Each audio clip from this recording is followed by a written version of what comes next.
Hello, everybody, and welcome to Torch Lovers. I am your host, Colin Connors. With me, as always, is my co-host isn't here.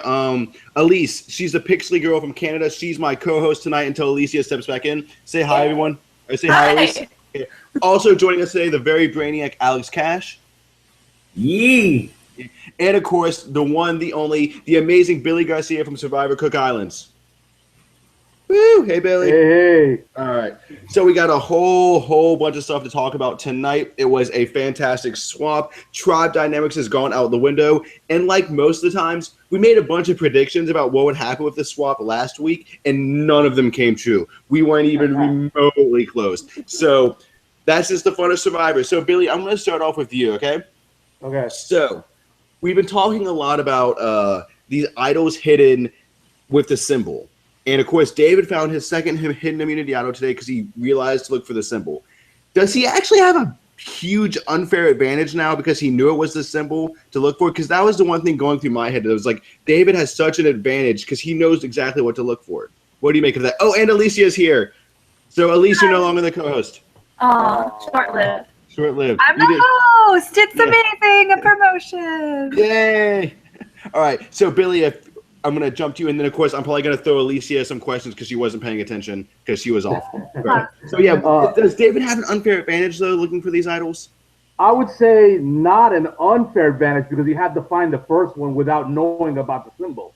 Mm-hmm. So it's just like when you get seasons where you get one player that find idol after idol, it's because they find that first one and they get an idea for what to look for in subsequent tries to finding an idol. And so that's what we have going on with David.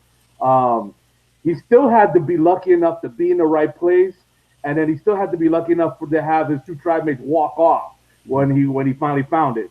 So it wasn't just, it wasn't an unfair advantage because there was a lot of luck involved as well.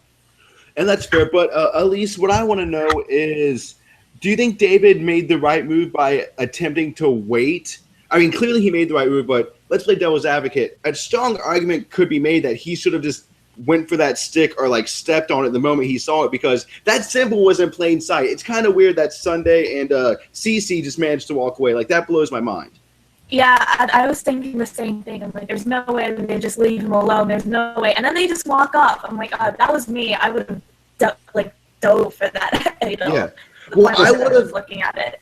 He ended up making a better decision, so what do I know? Well, if I was him, I would have walked over to that branch and like stuck my foot down over the symbol and just kind of hung out there and just been like, something like that. Because to me, it was crazy how much risk he seemed to have. Because there were shots where Sunday and Cece were really close and just didn't happen to notice it. Yeah, thinking of Spencer when Cass was right there, and the minute she turned her head, he takes it like he had his hand over it, like that sort of thing. Yeah. And now, Alex, we had an issue last season when we were talking about like the hidden immunity idols, where it came to like the whole thing where you had to like build a stick and put the stick up the bamboo and then solve a Rubik's Cube and then like go into the ocean and kill 3 fish. But this season, they did make it slightly harder. They put the obstacle of breaking the tree branch or breaking the coconut. Are we happy? Is this a good middle ground? I think that's a step in the right direction. I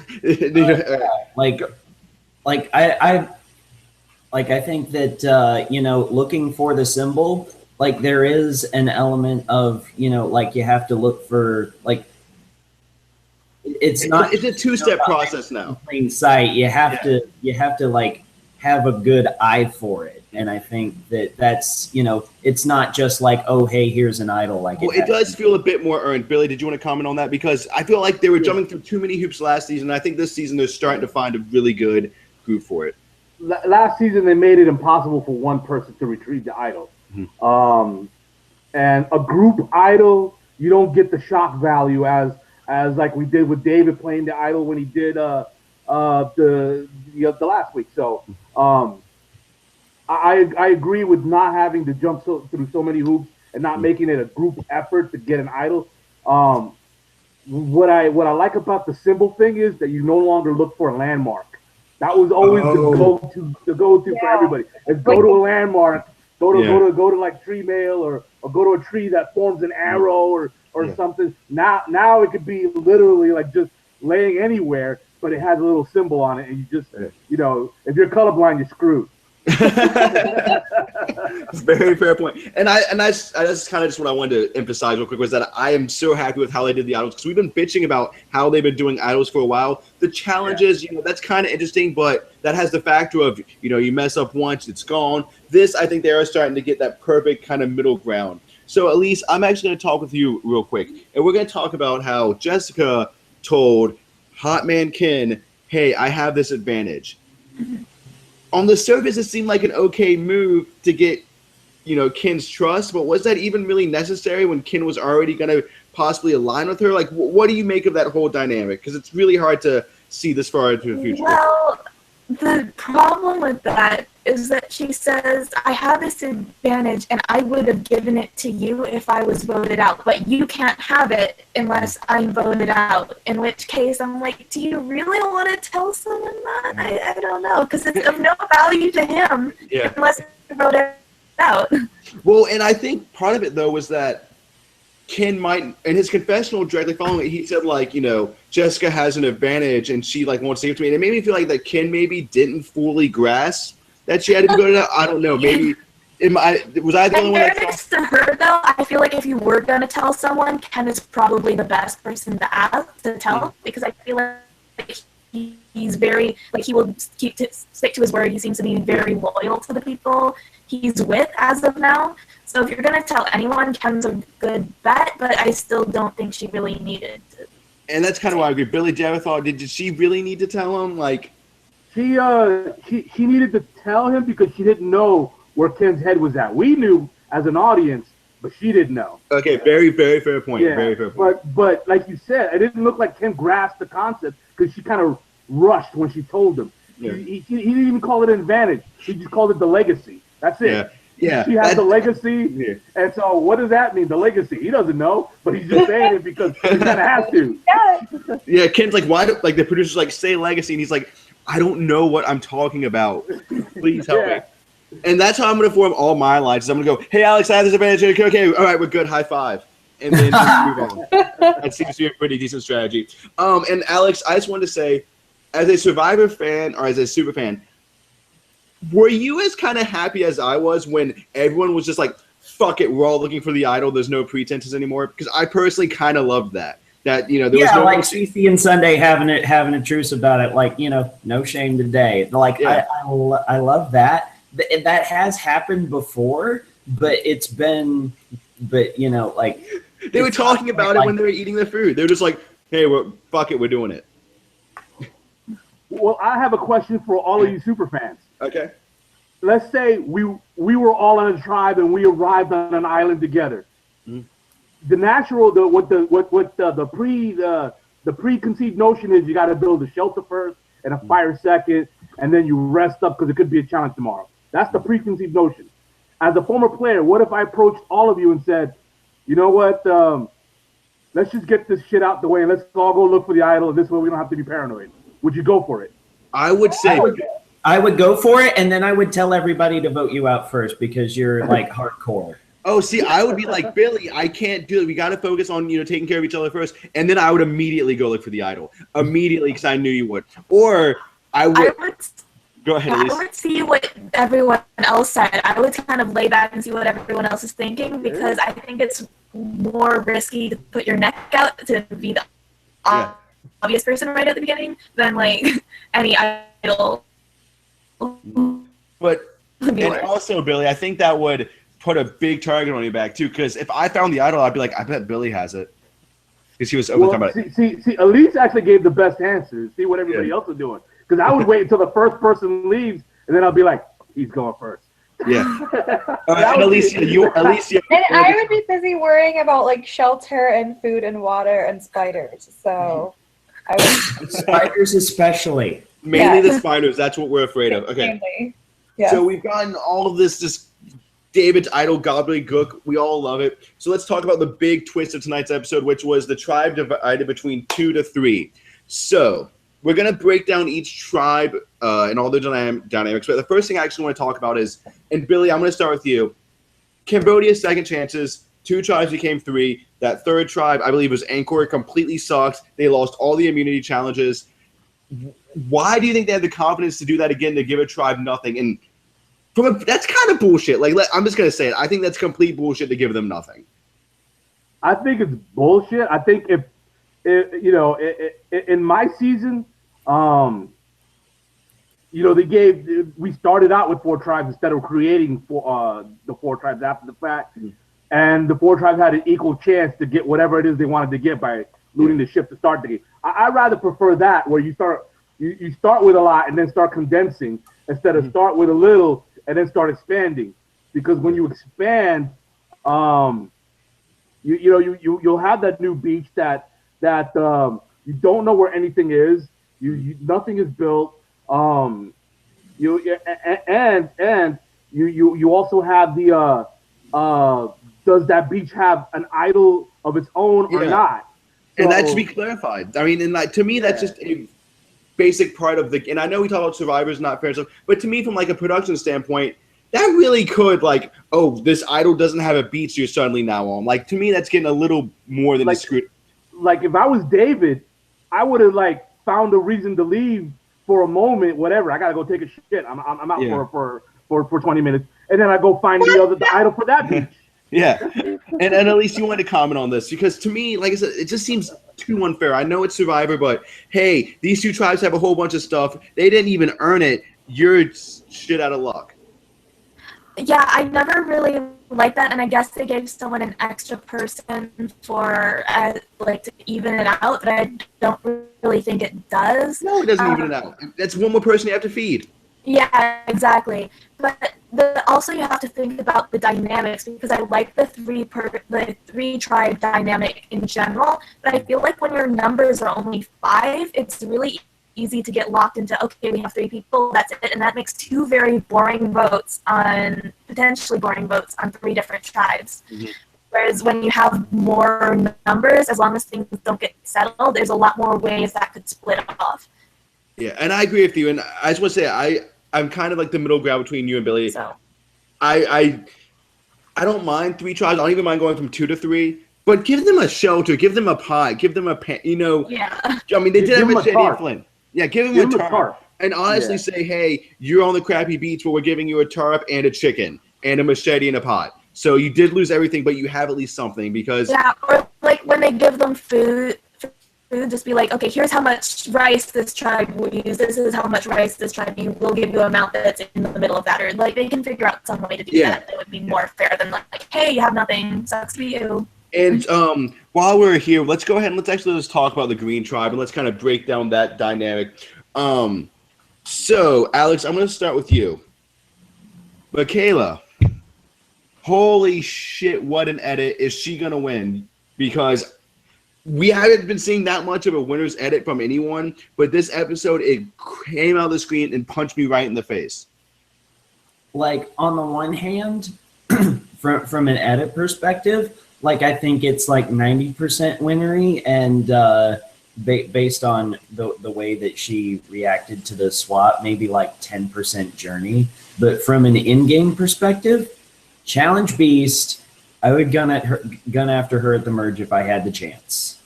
So I didn't even think about that. That's a really good point. Alicia, Michaela's edit, what's your overall take on, because that Challenge Beast angle, that could never. I love her. I think she's a more articulate Sydney. And I don't know. I think we're seeing a lot of different sides of Michaela, which is nice. We're seeing some of the social tensions, like with her and Figgy, but we're seeing her also be like strategic and like level-headed and reasonable, and realizing like, hey, I might actually have to work with certain people that I'm not sold on, but I'm going to do it because it's a game. So we're seeing strategy, we're seeing competition, like we're seeing a huge like growth, personal growth, like story arc.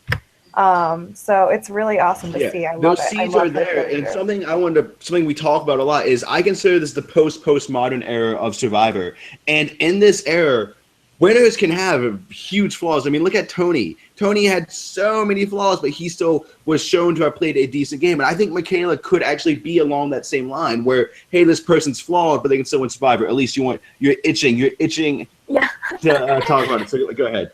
Yeah, no, I wanted to say what's really interesting about Michaela is they could have taken her comments like when she's pissed off, she's on the green beach, and she's like so outward about it. That could have gone downhill in the edit very fast. But what you like about Michaela is like, well, I would feel the same way. I would be pissed if I do the green buff. And then she jumps back from that. That's where you really like appreciate her, because she's like, okay, I'm at the lowest of my low, but now I'm going to just pick myself up. I'm going to make fire. I'm going to kill the challenge and like, Yes. make it better, and that's why you want to root for her. Exactly. Yeah, she is. We do want to root for her, and this is kind of almost like the opposite of what I was saying about Ken. When we first saw Ken, we absolutely loved him. Then we saw more of his flaws, and we still all love him, but we see him as more 3D. And it's like this. It's like almost. It's not a winner's edit. I think it's more of a 3D edit, and that's how you tell long term. Billy, go ahead. Yeah, this modern day of Survivor, the edits are more honest. In my day of Survivor, the edits were so two-dimensional, where you were either the lazy guy, the working guy, the outdoorsman guy, or the puppet master guy, but you were never all of the above or some combination of, even if you were in real life. Yeah. So yeah, I think we're seeing, like you said, more three-dimensional, not because it's a winner's edit, but because it's the era of Survivor we're in. Yeah. Postmodern. I wanna trademark that, so when superfans talk about it, I get a nickel. All right, so Michaela, we all love her. So let's talk about the other kind of end. We have the great part of green. Let's talk about the bad part of green, and we're just going to talk briefly about Brett. Now, Elise, Brett was given a few confessionals, but he was given pretty much a big dodo bird edit. And the point I want to draw is Chris and Brett were seen as kind of a twosome. Chris kind of went up this episode. He was shown, hey, he's not a complete idiot. Meanwhile, Brett was shown, hey, he sucks. So is Brett the one who's going to get cut next episode in the next 2 or 3 weeks? Yeah, at this point, I feel like his edit is kind of the expendable guy, because his one thing is like, I work hard, and then I'm so great, and then Jay just does everything better. But I do think like getting a few confessionals is good for him. We'll see. It really depends with him. I feel like it completely depends on who he's with. He's not a kind of player who will stand out one way or another. It just depends what he's thrown at and who his allies are that will make his success or in failure. That's fair. But as much as we like Michaela, as much as we like Brett, let's admit who the queen is of the Green Tribe. It's Hannah. No, actually, no one ever. Everyone knows I love Hannah. She was given. I don't think she had a single confessional tonight. Alex, can you give me? I legitimately forgot who she was, and I had to go back. Alex. One at some point today, and that's all I've got. Alex, can you make me feel better? Is Hannah still going to win, right? Does she have that shot? Okay, here's the thing, is that I think Hannah will put in a good showing. I don't think she can win, but I do think that she'll put in a good showing, because what we've seen of her is that, she kind of knows what's going on, but that she's just missing a few details. All right. So Alex says she's still going to win. We're moving on. Adam with the idol. She knows he's searching, but she doesn't know that she's found. Well, and actually, we didn't know that. We know if he's searching or not. That's something we talked about. She could be so quirky. I still have my Hannah hope. Anyways, she's still going to win, right? Okay. And the other person who was kind of invisible was Will, and this is something I wanted to talk about. Billy, do you think Will's getting the invisible edit as much as he's done? Is he done? There's no real precedent for someone being as invisible as Will and then coming back and winning, besides maybe Sandra and Heroes versus Villains. Not winning, but if you recall in Fiji, we had a finalist, I'm trying to remember how to pronounce her name, who was extremely invisible and sat next to Dreams and Earl Cole. And Cassandra. Cassandra, yeah, Cassandra. So yeah, she was very invisible and made it to the end. So it's not out of the realm of possibility that he could make it to the end. But if you're invisible, it's not that in this day and age, it's not that the producers don't like you or they're trying to save your edit for later. I think it's that he's literally not saying anything. That's a possibility. And then Alex pointed out that Susie and Gabon came within 1 vote of winning, but she was given a pretty UTR rating. And of course, also on the Green Tribe is Sunday, who's also not getting any screen time. Elise, do you want to talk about Sunday real quick? Yeah, I think it's a pretty short day. Surprising that she's not getting screen time, because if you remember preseason, we thought, oh, she's kind of gonna be like the Sandy, like the crazy older lady. She's gonna give so much, probably gonna flame out early, but we'll see a lot of her while she's here. But we really have not seen much of her, and I don't really know where her head's at in this game. Well, it's something that I've been thinking about. Oh, go ahead, Billy. I was just gonna say, didn't she get a dodo bird edit with her performance in the challenge? Yeah, she's getting a little bit of a dodo bird. I actually think though, we did lose Cece tonight, and she was one of the people that was invisible. After that, it's kind of Sunday and Will are the only two people that I think are completely just not even on the radar. And it wouldn't be that surprising, I think, if we lose Sunday next week or something like that. If we lose, and maybe that's what they're gonna do is, and I would prefer it that way for them just to knock off the two people that have bad edits early on. So when we get to the merge, it's like, oh, who knows what's gonna happen? But that's let me ask you this, Colin. When the challenge came up, I was shocked that Sunday didn't sit. Like they had one extra player, and they sat down a very strong millennial and kept Sunday, and I'm like, what the? That's a very good point. Maybe do you think Sunday maybe put herself out there to be in the challenge? Anyone can comment on that, so that way she could prove her worth in case they lost. Or maybe it was the other way around, that somebody sat out to fly under the radar. Like, so long as I'm not the one losing the challenge, I'm sitting. Yeah. I don't know. I think Will though could have done better. I mean, he's been pretty good. I agree, but this brings us to the point that he's saying nothing. He's saying nothing, and he's disappearing. And here he had a chance to be involved, and he chose not to be involved. That's a very good point. Elise, did you want to comment on that real quick? Yeah, because we didn't even have a reward challenge, so like I don't really see what the issues. Because it's not like, oh, we accidentally put Sunday in on the reward challenge, so now we have to run her. Yeah. Like, it just really doesn't make sense. I mean, maybe there's more going on that we don't know. But maybe Will's sick or something, because that happens sometimes. Maybe Will was going to pull a Drew Christie and like throw the challenge for everyone, and they found out and sat him out. We don't know. Did they actually run the challenge just in case they needed to, and then they cut it? No, I don't. I think they would have. They did that back in Borneo. But they did it in Borneo, and they haven't done it since then. All right. So, green's out of the way. Now we're going to talk about the lovely blues. So, Taylor and Figgy. Billy. Who? Taylor. Tails and Figgy. Tails. Dude, I just want to grab that Tails and just get your head in the game. Billy, let's be honest. Let's have a very small amount of locker room talk. We sometimes like to show our love and affection. But come the fuck on, kid. Come on. Like, just leave her alone. Just wait till night. The dude is playing his Survivor with his Johnson. Yeah. Like, he's not playing with his brain. He's not playing with his brain. Yeah. Is he playing Survivor, or is he just like on a really rough beach vacation right now? That's what it seems like, because I actually saw some promise in him early on this season. I think we can go back and you can hear me talking about how hot he is or whatever. But dude, he can't even keep it in his pants, or at least that's the edit we're getting, that he can't like go, hey, maybe I shouldn't be up all over the one, this girl in front of all these brand new people. And I mean, Figgy is right. And that's weird. I never thought I would say that Figgy was actually making an intelligent move by trying to keep them separated. Granted, she breaks it next week, but still, damn. Like, Billy, how dangerous is that couple? Like, let's just talk about that. Like, how bad of a move is it to put yourself out there like that in a couple? Yes, it worked for Rob and Amber. That's the exception that made the rules. Yeah. No, I agree with what you just said about Rob and Amber. You know what? This is the crack that the Gen X need in that tribe. This is the opportunity that they need, and you never want to give the people at the bottom an opportunity, because in Survivor, when you give someone an inch, they don't just take a mile; they take the whole continent. Like, that's true. They'll take it to the house if you give them an inch.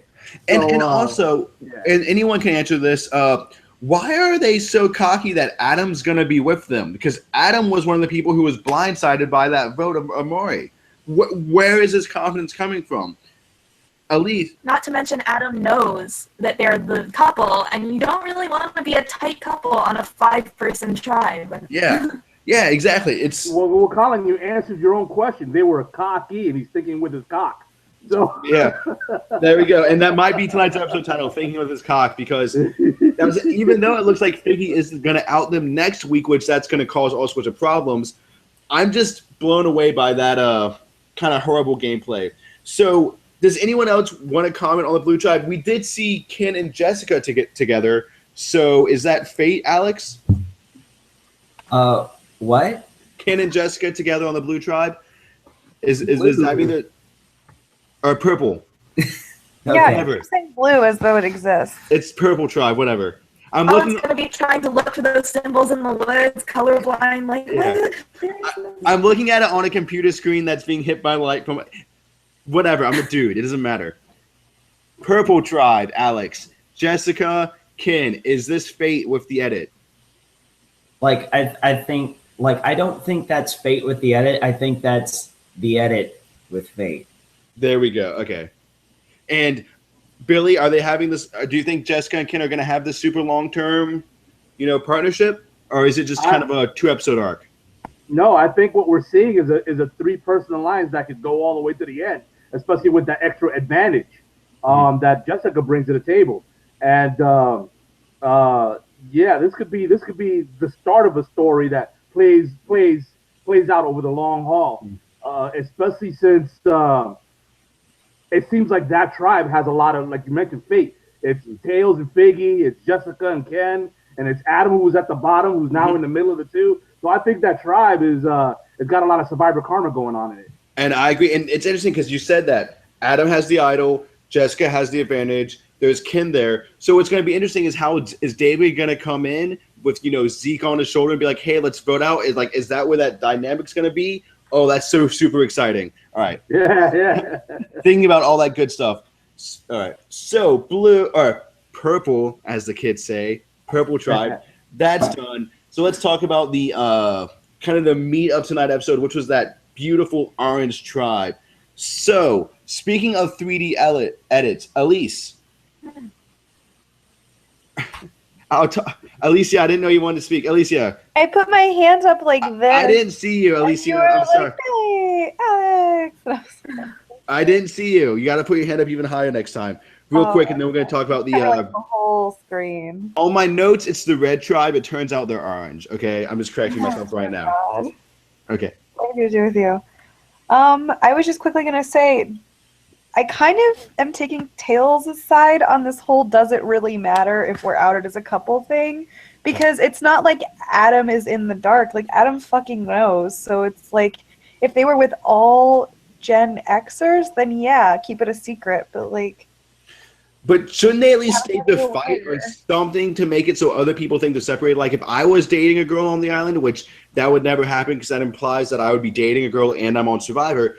If people knew, I would stage a fight so that way people, well, she's gone now. I would say it matters because if they have an advantage that you're unaware of, and they could play that advantage, like Adam and Tails and Figgy don't know what Ken and Jessica have. Mm-hmm. They don't know if they have a hidden immunity idol. They don't know what they have.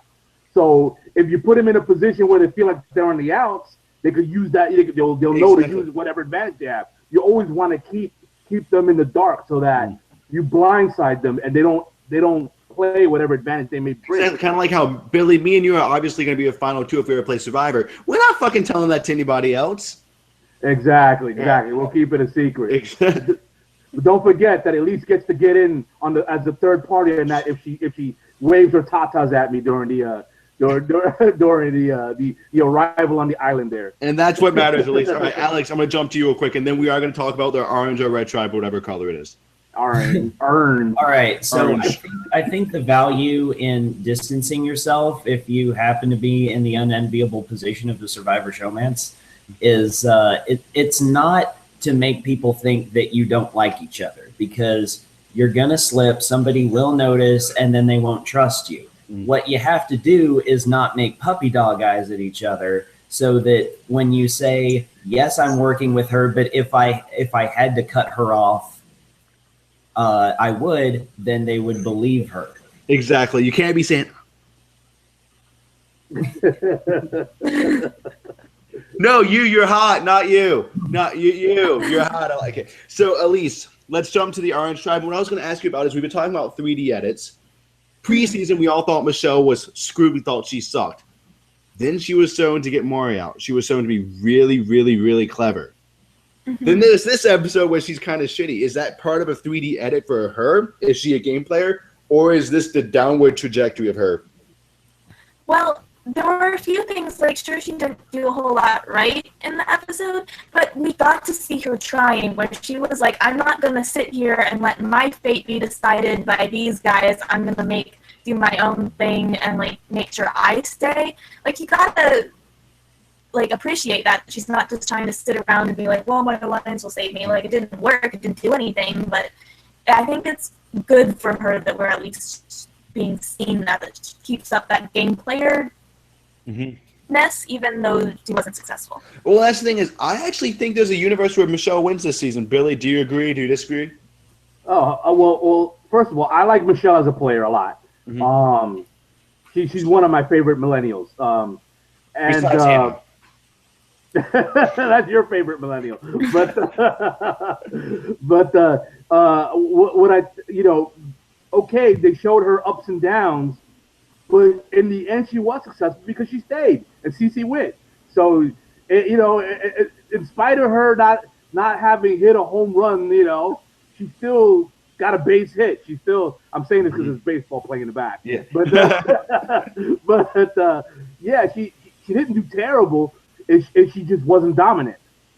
And I think that's the first thing. And that goes to, not everything Tony's not a good example, but not everything Michelle last season wanted to happened. So maybe this is just new Survivor. We're seeing people as full-fledged figures as long as they're not Will, Sunday, or Cece. Sandra, her second time, had virtually nothing go right her way. That's true. It's besides the once she got them to get rid of Coach. But anyways, Alex, what do you make of Michelle? Real quick, and then we're going to move on to some of the other oranges. What I make of it is that the boot this episode could have been a very straightforward, either we're getting rid of Cece or we're getting rid of Zeke, and with a swing vote in the middle, and then this new complication comes in, and that could have been just to fill more scramble time before Tribal Council. But I also think that it's very possible that due to David's continued incompetence and challenges, that Orange Tribe goes again to Tribal Council very soon, and that they're going to try to vote off David. He will play his idol again, and Michelle will be the one who goes home, and it's setting us up to know why. That's a big talk. That is some big talk. I like it, though. And let's just take a moment to just laugh at. We always assumed David was that shitty in challenges, every single one of us. So it felt good to be vindicated, right? Right? It felt kind of good. Like, to me, that was one of the two feel-good moments. The other moment was this episode. Everybody, fuck it, we're going to look for the idol. That's something else that I loved. Okay. Can we talk about how terrible they were in that challenge for a moment? Like, it was not even close. Even the edit could barely make it look. It's like, God, it's such a tight race, but only between the first two and the last guys. Yeah, the other guys are fun. And Billy, we know as Survivor fans and you as a Survivor player that they will edit challenges to make them look closer. I mean, they famously did this in Heroes vs. Villains where they had Rupert being like the second to last person to fall out of the challenge where they held up the little pillars, when in reality he got out much earlier. But for the edit, they made it look a lot closer. What does that say when production doesn't even try to salvage that? When production's just like, fuck it, they got their ass kicked. Well, part of it will depend on camera angles, but also I think it also speaks to this era of Survivor where it's more true to what happens, the edit. But we also got a really close look with this edit of maybe why a certain tribe is going to go on a very bad losing streak. Okay. So maybe that's the beginnings of why this particular tribe is just going to suck balls all the way to when they emerge. That's very fair. But real quick, I just realized we didn't talk at all about Jay saving the Green Tribe's ass, and we talked about how much it would suck to be on the Green Tribe. So maybe the trick to being on the shitty beach is to have someone like Jay, who's basically an Aussie and can do everything. That's what balances it out, right? I guess so. Yeah. All right, Alex thinks so. So something you talked about, Elise, was that Michelle trying to save herself, and did she actually have any good impact on it? But Elise, it seemed to me that Chris was making the call this episode, and it seemed weird how he was getting a shitty edit until tonight's episode, and then suddenly he seemed to at least have somewhat power. You know, yeah, David doesn't trust him, but David still went along with it, so that means something. What do you make of Chris this episode, and where's his future gameplay going? Like, because it does look bleak for him.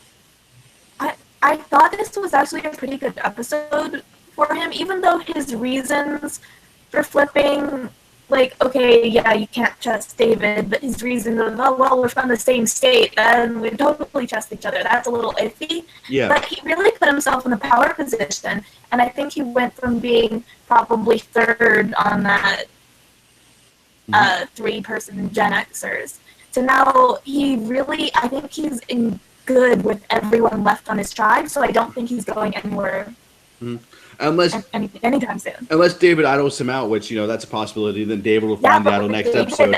Would David really vote him over, like, Zeke? That's a very fair point. Very fair point. But Billy, what do you make of this? Because it's something that I've always found interesting in Survivor, which is when someone's like, oh, I'm not really part of their alliance, but then they do everything they say, kind of like how Philip, no one ever trusted Philip, but they all fucking voted with him. And I'm like, yeah, you may not see that he has power, but he's clearly dictating stuff. So that matters. That means something. Right. You know, there's different styles of controlling votes. It isn't always just the guy standing in the middle and you vote this way and you vote that way. We're splitting the votes so that in case they play it out. It's not always that way. Sometimes you get people that work through others, and I think a lot of people believe that, like, Tina Wesson wrote the book on how to work through others, and every once in a while somebody does it well. Yeah, and maybe this is the beginning of a Chris storyline, because I see a lot of Mike from One World or Worlds Apart in Chris. Or am I just projecting, Alex? Am I projecting? Like, I think given what we've seen of him previously, I think that his is a very context-specific edit, and we've seen this in a couple of prior seasons where somebody gets one kind of edit before the swap, another kind of edit after the swap, and then it reverts at the merge. I think that happened with Scott in Worlds Apart. And so, not Worlds Apart, but Calron. Yeah, that's a very good point. New editing trope that we're going to see. Okay, so we've dissected Chris. He was looking good. Who else do we have to talk about? Oh, obviously Zeke. Woo! Everyone's favorite man, Zeke. All right, Elise, I bet you love him. I'm assuming you do. If not, it doesn't matter because you're talking about him anyway, or we're talking about him together. Are we seeing a very extremely good level of gameplay of Zeke on being able to relate to just about anyone? Or did lightning just happen to strike and suddenly he's in a good position? And also, would it actually benefit him to backstab millennials to go with Gen Xers later in the game? Or what do you make of that? Like, what's his long-term path or story?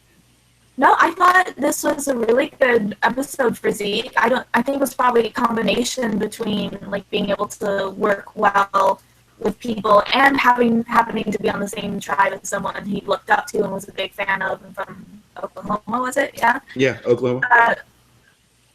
I think Zeke, and I think he was right to get rid of CC, because right now on a 4-person tribe, you have to be really good to survive a 4-person tribe if you're losing every single challenge. And I think this was a good way to bond. Not only did he have new bonds with Chris, but he also bonded with Michelle, who he said he never really got along with before, or never really talked to before. And then at tribal council, they're holding hands, like, praying for this vote to work. Exactly, and that's something I was going to ask you about. Was them holding hands, you think, just a ploy because they knew CC was going? Or do you think Zeke and Michelle had a private conversation where they went, honestly, it's probably one of us, but let's just vote CC anyways and see what happens? Because people couldn't see them holding hands, so it's like did they generally feel that way, you think? I think it's tribal council. Your nerves are shot no matter how safe you think you are. I'm sure they had a pretty good idea it was going to go their way, but it's still nerve-wracking. It's your first vote on this new tribe. You're in, like, from tribe perspectives, you're in the minority. I think they were just genuinely... So Billy, how nervous are you at tribal council, Billy? because you know this more than any one of us. And yeah, it's longer than it seems. It's tribal council is like 2.5 hours most of the time.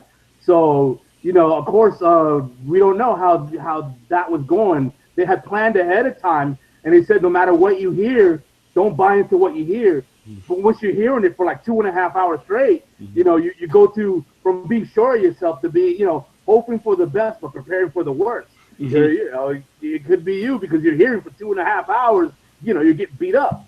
So I can see why they by the end of tribal council they're holding hands and are just hoping beyond hope that everybody sticks to what they said going into DC. I mean, I bet it is tough. And so, Billy, I'm also going to talk with you about David. David, it seems to me, is being edited to where he has a lot of options to win. But don't you think this could bite him in the butt? Like, don't you think maybe a Kim Jessica thing to be like, hey, ditch Chris and Michelle? Like, does David have a path of least resistance to the end? Or is all of this going to blow up in his face, come Final 7, Final 11? I wonder if he'll get – I think he'll make – I wonder if he'll even make the jury. Because if this tribe goes into a tailspin and starts losing, challenge after challenge, what we might be seeing in the edit is how one person or one or two people play the role of Malcolm and Denise and make it out of that terrible tribe. Yeah. And if it's gonna be one or two people, then it's gonna be Zeke and Michelle or at least Zeke. That's very fair. Is everyone watched Australian Survivor? And if not, can I spoil something real quick? I have not. Okay, well, I was going to compare this to one player in Australian Survivor who took almost a whole tribe down with him or her, but I'm not going to do it. The people that have seen Australian Survivor, you'll get it, and the people that haven't, seriously go watch it. It's actually pretty good. So we've dissected everything. The last thing I want to talk about is Cece's edit, because at the end of the day, we knew she wasn't going to win, and once she got those 2 confessionals, I also figured it was her. Alex, do you think production needs to be a bit more mindful of these short-term stories, or is it okay to sacrifice short-term edits for people like Cece and Lucy for long-term overarching, gratifying stories in the end? What's your take on that? Because this is really just an opinion at this point. Yeah, well, I will preface this opinion by saying that I have absolutely no editing experience. I don't know how hard it is to do this stuff. It's a pain in the ass. Okay. Yeah, I figured it was hard, but I don't know just how impossible it is to condense 3 days into 40 minutes. And as such, I think that it's the kind of thing where it's okay if they make it into an event episode, like it was with the downfall of Drew Christie or the implosion of Lucy. But it should not be a routine thing, and it should not last more than 1 or 2 episodes into the swap. Mm-hmm. And does anyone else, Elise, I want to hear your opinions on that. Is it okay to give survivors 5 confessionals when they last 5 episodes into the whole damn show? I think so, because you do want to give time to the people who go far. You just can't make it obvious who the first 5 boots are going to be based on how many confessionals you get. I think that's why they threw in wrenches. Mari got a shit ton of confessionals. I thought she was going to win, and then she's gone episode 2. So as long as they keep it unpredictable, you obviously, I think we all knew Cece wasn't going to win. That Canadian internet, didn't really know when she was going. That's fair. And your Canadian internet did crap out on you, but I think we got the gist of it. So, Billy, what's your opinion? Overarching storylines or short-term, non-invisible boots? I like the approach of Modern Survivor in that whatever's really going on is what you show and you emphasize. If Cece's got nothing, or whomever has nothing going on in the first 3 episodes, I always hated when you would give that person who would otherwise be invisible the generic confessional where they stand there and the confessional goes, we're gonna have a challenge today, and it is for immunity. If we do not win, one of us is going home. We didn't need to hear that. We get it. You have nothing to add, so they threw you a bone. Exactly. So and then Alex, yeah. So Alex, you just said something. Alex just threw a whole sock in our fire. Apparently, the Cambodia edit was one of the most dishonest edits of all time. I'm going to give you about a minute to explain, okay? Because we are starting to wrap things up. And if we want to continue this conversation, we can always continue it later and do a separate podcast about it. But you have a minute. What the fuck happened? happened in All Cambodia. right. So the thing is that like when I was reading Inside Survivor, they like that season they had a what really happened. Oh, you're right, and that was amazing. Yeah, and that was the inspiration for my secret scenes vlog that I'm doing. And like every week there would be something new on there, and a lot of people like. I don't remember exactly who it was that complained after the season, but several people complained that, for example, You gotta give me more details. Your minute's running out. For example, Spencer and Tasha were total goats and behaved a lot differently than we saw, and they were very much protected by the edit in order to give them a plausible shot of winning, like and things like that. And you know what? I kind of remember something like that, and it kind of goes along with Cambodia. I think they really did have this weird expectations versus reality game. Because remember, Kelly Wigglesworth was supposed to be fucking amazing, but when she got out there, she wanted to play an extremely UTR game, and she literally wouldn't say to the camera, "This is my second chance. This is how I'm going to change." And as a result, she got killed in the editing room. Yeah, but apparently she actually like around the episode that she went home, like around that time, and then the episode before, she really turned on the strategic game, like to make up for lost time, and that's really why she went home. And that's another thing that the edit didn't mention. Yeah. Well, and they only had so much time. Elise, I'm going to go to you. Then Billy had a comment he wanted to make about Cook Islands, which that's going to be fun. In fairness to the editors, if you find out your final three is Tasha, Spencer, and Jeremy after knowing what happened that season, you're like, how are you gonna make this team at least somewhat like plausible? And that's the thing is we do always talk about edits and stuff, and I think some of it comes to the fact that they do have to edit the winner a certain way just to make good television. And in editor's defense, and Billy might get mad at me for saying this, you have to say something in order for them to edit it and put it on the show. They can't edit you saying something. Like, they can't edit Billy saying he loves Candace. You can't edit, something like that. You can move it around in space and time, but you have to have said it or done the action for it to be on the show. Billy, talk about Cook Islands, and feel free to Sure. Just fire on me. Yeah, no, I'm not gonna crucify you. You do have to say something, but it doesn't mean that you said it to that particular person. They could say they could show a picture of somebody else and drop out the name, and you could just say, like, I could say, Colin, that dude, man, he and I are so together, and then they'll edit it, and I'll say, they'll show Alex, and I'll say, that dude and I are so together, and you think it's me and Alex in the edit that is so together. So that's which is not true to me, and you have that final two. Exactly. So it'll be a blindside to the audience. They would say, what the hell happened that he's all of a sudden with Colin? When it was from the beginning. So that's kind of how edit happens in Survivor often. But the Cook Islands, what gets my goat is what they did was they took a villain and turned him into a hero in Ozzy, and took a hero in Penner and turned him into a villain. And it's like they were editing things that were so weird and so anti what had actually happened that I was pretty salty for a good 2 years. Like, man, it's reality TV, it should be actually called bullshit TV, because it's like, it's so much bullshit in this edit, but it was just my. And Billy, do you feel kind of vindicated the fact that everyone besides Elise, we know that Ozzy's a fucking douche? Do you feel vindicated? Like, I think Ozzy's a fucking douche. It's Alicia. Oh yeah, you're right. And the thing, and Ozzy, if you watch this, you don't. But if you were, I do think you're a good person, and I'd love to talk to you. But we would talk about your self-righteousness, because here's the thing. When Dan Foley was on, I grilled him. I grilled everybody. I grilled Billy like multiple times. I'm kind of an asshole about Billy stuff. And that's just what I do. And if I ever play, I want you all to grill me. So before we wrap things up, we have to talk about, apparently someone's dying next week. So that's something. And Figgy's going to be, you shut the fuck up, Alex. We saw her say it, unless that was an edit, but she was sitting there like, you won't let me die, right? Alex? Yeah, that's what she said. But, you don't know if they're like, nah, you're fine, you just got a splinter. And then that's the end of the edit. Like, Probably. That's probably what happened.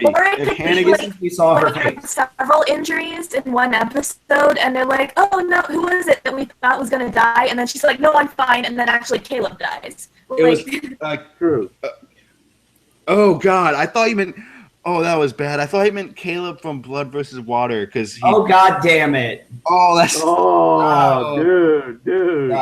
Oh yeah, and rest in peace to him. That was a tragedy. It really was. Wow, I just killed the tone for the rest of this episode. I am going to end it now.